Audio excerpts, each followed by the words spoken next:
राणा सांगा। कहने को तो नाम ही काफी है, लेकिन दुर्भाग्य है कि हमारी आज की पीढ़ी नाम के अलावा कुछ नहीं जानती। मेवाड़ वीरों की भूमि है। यहाँ कई शूरवीरों ने जन्म लिया और अपने कर्तव्य का परवाह किया। उन्हीं उत्कृष्ट मणियों में से एक थे राणा सांगा। पूरा नाम महाराणा संग्राम सिंह। वैसे तो मेवाड़ के हर राणा की तरह इनका पूरा जीवन भी युद्ध के इर्द गिर्द ही बीता, लेकिन इनकी कहानी थोड़ी अलग है। राणा सांगा ने अपने जीवन काल में 100 से अधिक युद्ध लड़े और इन युद्धों के दौरान राणा सांगा ने अपनी एक आंख, एक हाथ और एक पैर गंवा दिया। फिर भी राणा रुका नहीं, झुका नहीं। कल्पना करिए, एक योद्धा जिसके शरीर पर 80 घाव है, एक हाथ नहीं, एक पैर नहीं, एक आंख नहीं, फिर भी वो रणभूमि में दुश्मनों को अपनी तलवार व भाले से मौत के घाट उतार रहा है, तो वो सिर्फ राणा सांगा है।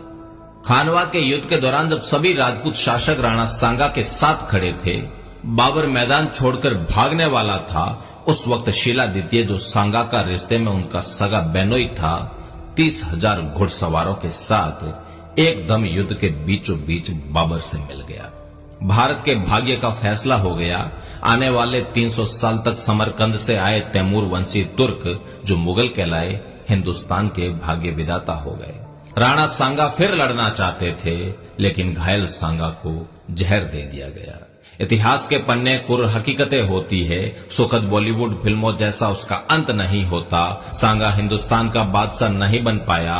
सांगा को हराने वाले बाबर की कब्र भी हिंदुस्तान के बजाय अफगानिस्तान में बनी। राणा सांगा ने 100 से अधिक युद्ध लड़े, जिनमें मात्र एक युद्ध में पराजित हुए, और आज उसी एक युद्ध के बारे में दुनिया जानती है।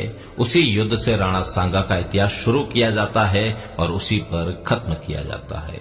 राणा सांगा द्वारा लड़े गए खंडार, अहमदनगर, बाड़ी, गागरोन, बयाना, ईडर, खातोली जैसे युद्धों की बात आती है तो शायद हम बता भी नहीं पाएंगे, और अगर बता भी पाए तो उतना नहीं जितना खानवा के बारे में बता सकते हैं। भले ही खातोली के युद्ध में राणा सांगा दिल्ली के इब्राहिम लोदी को दिल्ली तक खदेड़ दे, वो मायने नहीं रखता। बयाना के युद्ध में बाबर को भागना पड़ा हो, वो भी मायने नहीं रखता। मायने रखता है कि बाबर से खानवा के युद्ध में राणा सांगा हार गया।